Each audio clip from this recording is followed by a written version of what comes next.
what you got in here, you have your throttle. You have your throttle for your engine. Over here, forward and reverse.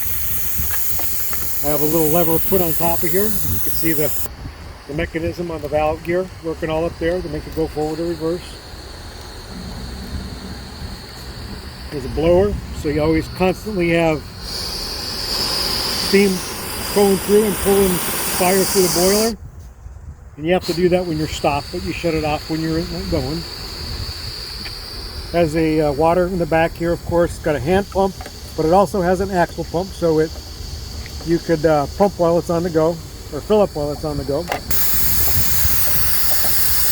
that's the safety valve. And this is your alcohol right up in here.